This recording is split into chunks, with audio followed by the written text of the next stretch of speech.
من شرور أنفسنا ومن سيئات أعمالنا من يهده الله فلا مضل له ومن يضلل فلا هادي له وأشهد أن لا إله إلا الله وحده لا شريك له وأن محمدا عبده ورسوله.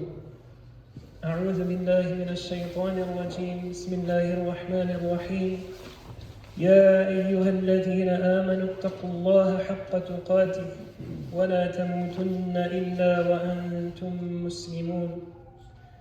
يا أيها الناس اتقوا ربكم الذي خلقكم من نفس واحدة وخلق منها زوجها وبث منهما رجالا كثيرا ونساء واتقوا الله الذي تساءلون به والأرحام إن الله كان عليكم رقيبا.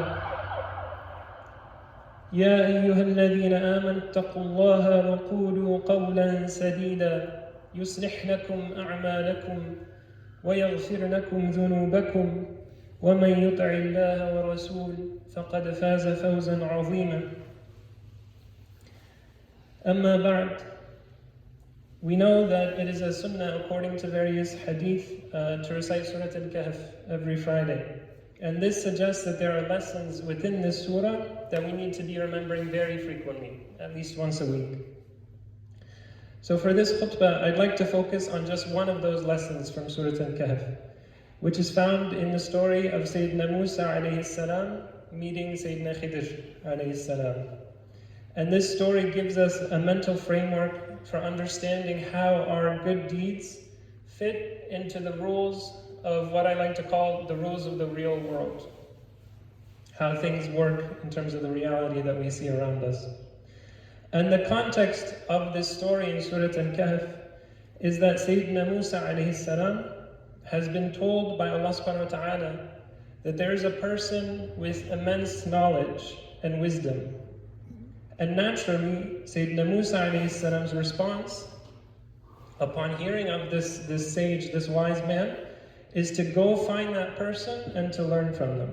Even if it requires him to take an extremely long and difficult journey. And by this point in his life, Sayyidina Musa alayhi salam is an established prophet. He's likely an elderly man, but even so, he decides to take this long journey. And we all know that this is pointing to the blessings of pursuing beneficial knowledge up until you pass away. So the journey begins, and he finds who he's looking for. He finds this wise man at the meeting point of two seas. And the verse says, Majma' al-Bahrain, well, literally the point where two seas meet. And that description is a major clue on his quest for finding this wise man, that this wise man will be found if you go to this point. So let's turn to the ayah there. أعوذ بالله من الشيطان الرجيم. بسم الله الرحمن الرحيم. فوجد عبدا من عبادنا آتيناه رحمة من عندنا وعلمناه من لدنا علما. And he, or they too, he's traveling with a student of his, they too found one of our servants, on whom we had bestowed mercy from ourselves, and unto whom we had imparted knowledge from ourselves. So we are told that this person has been given a rahmah from Allah subhanahu wa ta'ala, and has been taught some knowledge from Allah subhanahu wa ta'ala, some special knowledge. The implication here is that this is distinct or different from the kind of knowledge that a prophet or an ordinary person apart from the prophets might have. This is direct from the all-knowing in a special kind of way. And let's pause here and consider the symbolic image that's happening. So we are at the meeting point of two great seas. Two immense bodies of water meet at this location. And that point is also where Sayyidina Musa alayhi salam, this immense prophet, and Sayyidina Khidr alayhi salam are meeting as well. And you know how metaphorically we say so-and-so is an ocean of knowledge. And here we are literally seeing the meeting point of two geographical seas as well as two human beings who are oceans of knowledge themselves. Both have immense knowledge direct from Allah subhanahu wa ta'ala, but the implication in this metaphor is that they're two different types of knowledge, that these are two different types of seas, and the two seas, they don't mix completely. There is an issue in terms of mixing those two seas. So what's going to happen now? Prophet Musa alayhi salam knows that Allah subhanahu wa ta'ala has blessed this wise man with a special knowledge. So Prophet Musa alayhi salam is naturally trying to learn as much as he can. He wants to try, he's going to try taking from, he's an ocean, he's going to try taking from this other ocean to benefit from that knowledge. And then something interesting is going to happen as he attempts to do that.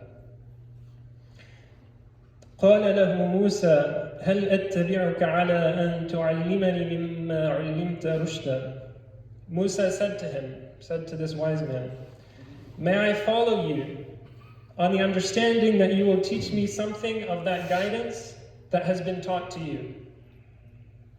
قال, and the wise man responds to him, إنك لن تستطيع معي صبرا. Indeed, you will never be able to have patience with me. وكيف تصبر على ما لم تحط به خبرا.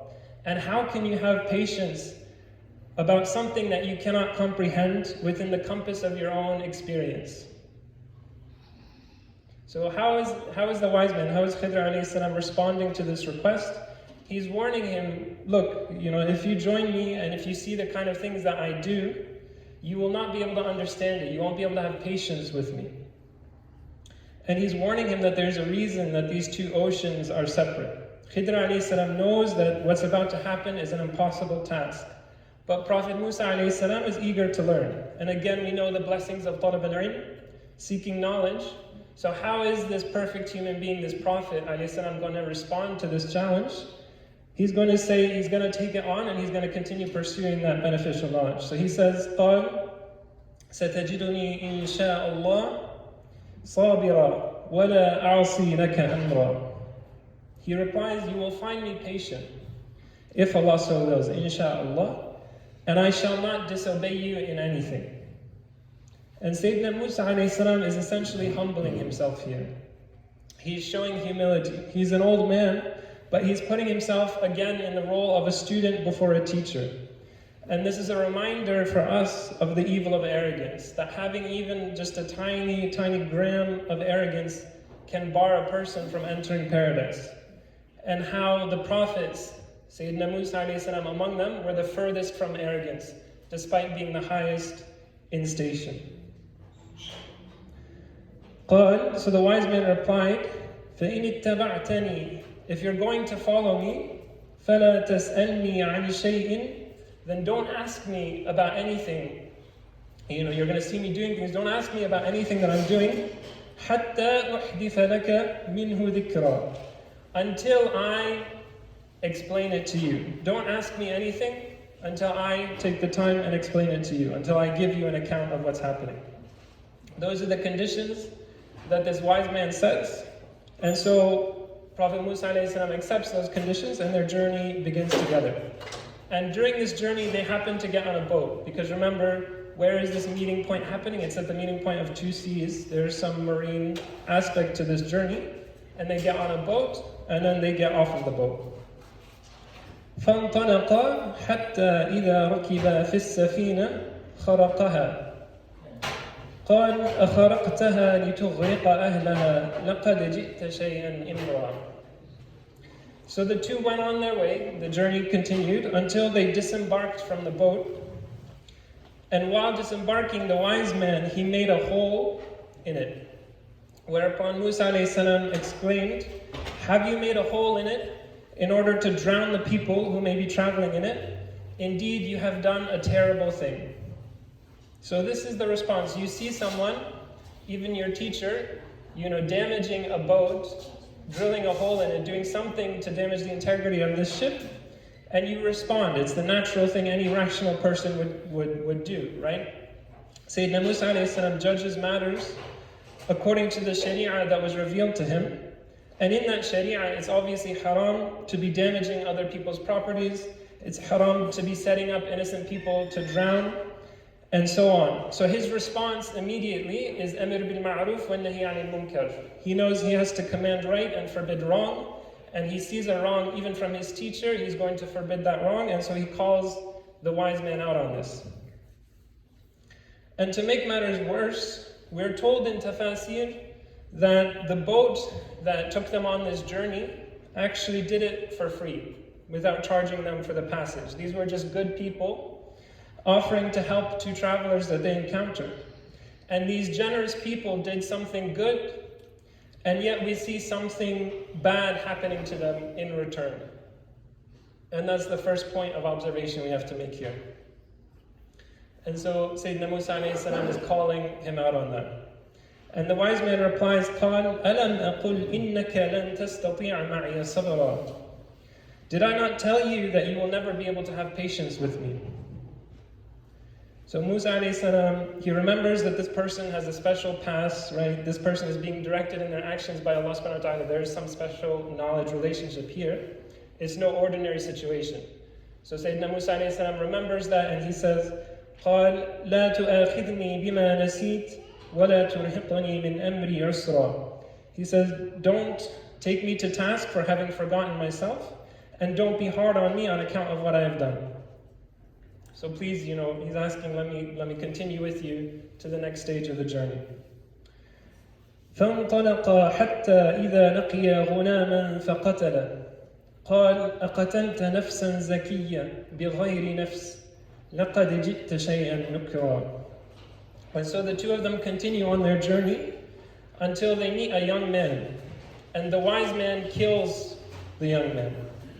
Whereupon immediately, what is the response? Musa alayhi salam exclaims, have you killed an innocent human being without his having taken another man's life?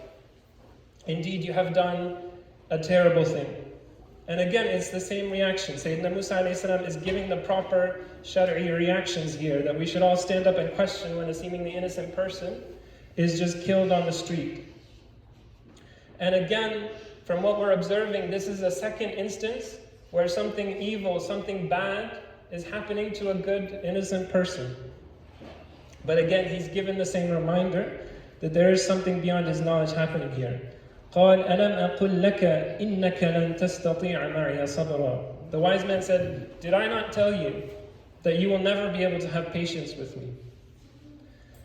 Sayyidina Musa alayhi salam again remembers, this is a person with a special relationship, special knowledge. He says, قال إن سألتك عن شيء بعدها فلا تصاحبني قد بلغت من لدني عذرا. He's implying, let me continue on to the next stage. If I ask, the verse says, if after this I should ever question you, don't keep me in your company, for by now you've heard enough excuses from me. So 2 times this has happened, and he's saying, give me one more chance to stay with you and keep learning. And so one more time, and then their journey will be over. فانطلقا حتى إذا أتيا أهل قرية استطعما أهلها فأبوا أن يضيفوهما فوجدا فيها جدارا يريد أن ينقض فأقامه قال لو شئت لاتخذت عليه أجرا. So the two of them went on until when they came upon a village, they asked the people of that village for some food, but the people refused them all types of hospitality. And the two of them, they saw in that village a wall which was on the point of tumbling down, of collapsing. And the wise man rebuilt the wall. Whereupon Musa alayhi salam said, if you wanted, surely you could have at least asked for some reward, some payment for this service of rebuilding the wall, for what you just did. So they come to this village, and instead of being welcomed, they're treated with hostility. And remember, rejecting travelers is a severe crime in this time. This is a time with no cell phones, no cars, no 24/7 markets. The traveler is in a very vulnerable position. They could literally die if hospitality is refused to them, and yet the people of this village who should be showing hospitality are showing hostility instead.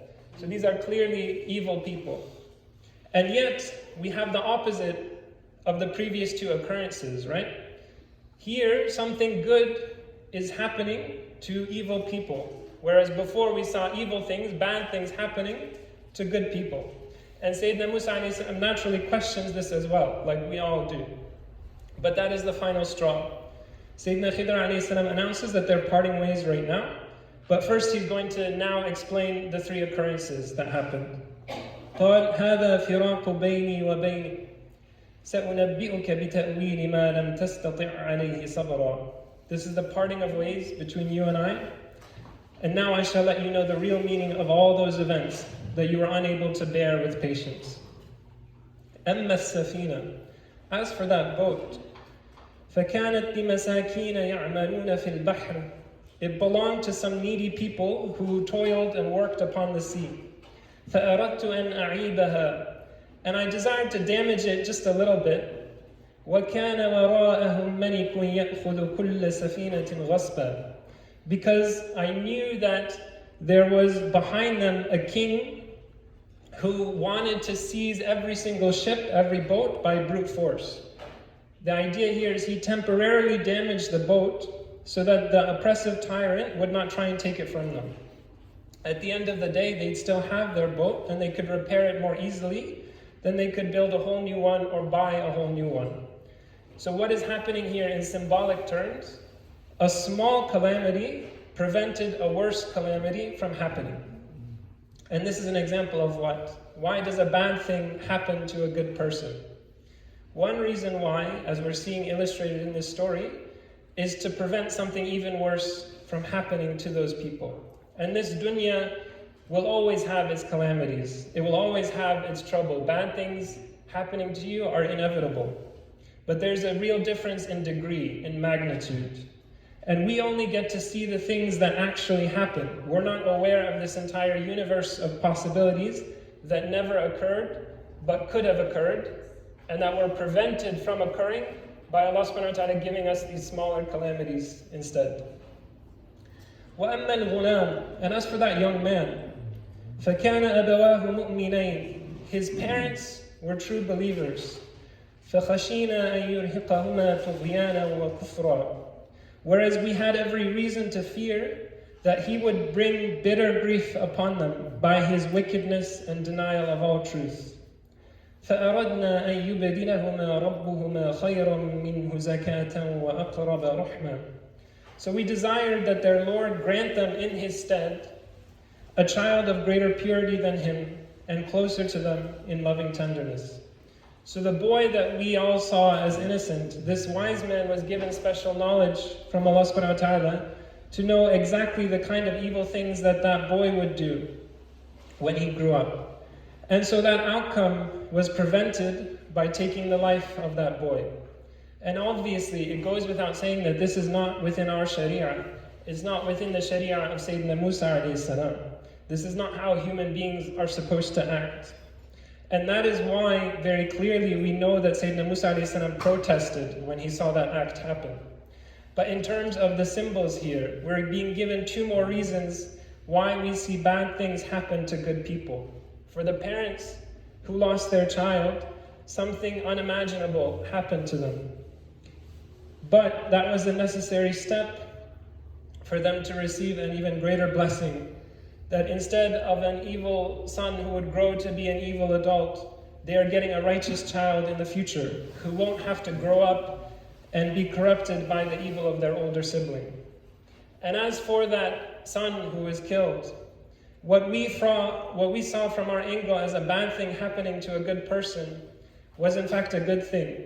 Because by his life ending at that point, before he becomes responsible for his actions, this child is being prevented from doing the evil things that he was going to do in the future. And he dies an innocent human being rather than growing up to become someone who's going to be punished ultimately in the fire. And these give us a variety of ways to interpret situations where bad things happen to good people. And what about the third situation, the inverse? وَأَمَّا الْجِدَارُ فَكَانَ لِغُلَامَيْنِ يَتِيمَيْنِ فِي الْمَدِينَةِ وَكَانَ تَحْتَهُ كَنْزٌ لَهُمَا وَكَانَ أَبُوهُمَا صَالِحًا. And as for the wall, it belonged to two orphans in the city. And underneath it was buried a treasure that belonged to them. And their father was a righteous man. فأراد ربك أن يبلغا أشدهما ويستخرجا كنزهما رحمة من ربك وما فعلته عن أمري ذلك تأويل ما لم تستطع عليه صبرا. So we wanted that they would reach a mature age where they're able to take hold and extract that treasure as a rahmah from their Lord. And I did not do any of this from my own will. I didn't do this just on my own decision. And that is the interpretation of what you were not able to have patience with. Essentially, if Sayyidina Khidr alayhi salam hadn't repaired that wall, if he hadn't seemingly helped these evil people and brought good to them, then the wall would have collapsed and the treasure buried underneath it would be revealed. And these two orphans, who we can assume are in a desperate situation, they would have lost that treasure that their righteous father had hidden from them. But who would have thought of that, right? Who looks at a wall and assumes that there is this entire backstory, this entire context of, oh, there's a treasure there are these orphans, there's a righteous father, and so on. And the lesson here is that you may have this simplistic view where you see evildoers are getting so much good, right? Look at the world's richest billionaires, look at the world's worst tyrants, and it just seems like good after good comes to these people. But what we're not seeing are all the hidden paths by which Allah subhanahu wa ta'ala is bringing good to good people in this means. In other words, it was never about these evil people. And in fact, their punishment is inevitable. They can't escape their punishment. But rather, it was about all the good people who would be impacted in this intricately connected world where we're only seeing the tip of the iceberg. Now, we also need to remember that Sayyidina Khidr alayhi salam warned Musa alayhi salam and all of us that we would not be able to have patience with any of this. He knew that it was an impossible task right from the start, and it should be impossible. Sayyidina Musa alayhi salam is not making mistakes over the course of the story. Hasha. He's doing exactly what a human being and what a prophet should do when they see someone damaging property, when they see someone killing innocent people, when they see someone doing these things. And we are supposed to act in the same way. And that is the point. We do the good actions that we are supposed to do, and we avoid the evil actions that we are supposed to avoid, and that is it. After that point, we don't look around and say, oh, I did good, but this bad thing happened to me. Or, oh, he did evil, but this good thing happened to him. Our responsibility is to act according to the Sharia, to the rules that were revealed to us, just as Sayyidina Musa alayhi salam did in this story. And from an time-limited perspective, it might not all make sense to us. And we as normal human beings, we can't make sense of it. But from an out-of-time perspective, from the all-knowing who can see everything that was and everything that could be and everything that will be, from that hidden perspective, there's a perfect justice that's going on. There's a massive accounting that's taking place across every moment, every soul, every connected action, across an intricate network that we only see a few small points of. أقول قولي هذا وأستغفر الله لي ولكم.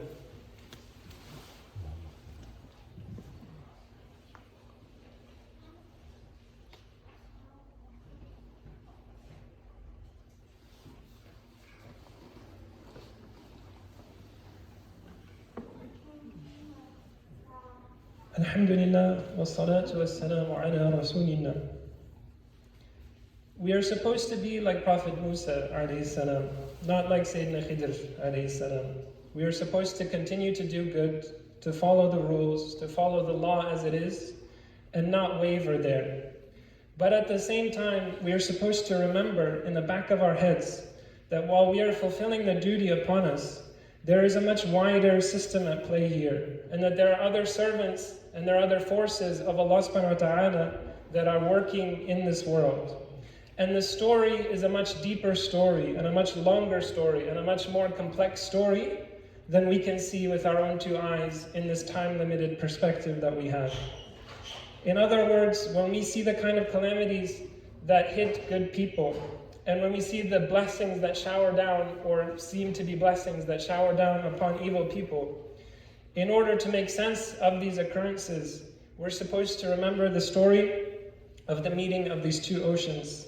And we balance between the actions that we do with our own hands and the understanding that we hold in our own hearts about the results and outcomes of these actions. We ask Allah subhanahu wa ta'ala to give victory, safety, comfort, ease, and mercy to our brothers and sisters around the world who are suffering. We ask Allah subhanahu wa ta'ala to make us among the mu'mineen, the muhsineen, the salihin. ربنا آتنا في الدنيا حسنة وفي الآخرة حسنة وقنا عذاب النار. اللهم صل على سيدنا محمد وعلى آل سيدنا محمد كما صليت على سيدنا إبراهيم وعلى آل سيدنا إبراهيم إنك حميد مجيد. عباد الله، إن الله يأمر بالعدل والإحسان وإيتاء ذي القربى وينهى عن الفحشاء والمنكر والبغي يعظكم لعلكم تذكرون. وأقيموا الصلاة. الله أكبر الله أكبر. أشهد أن لا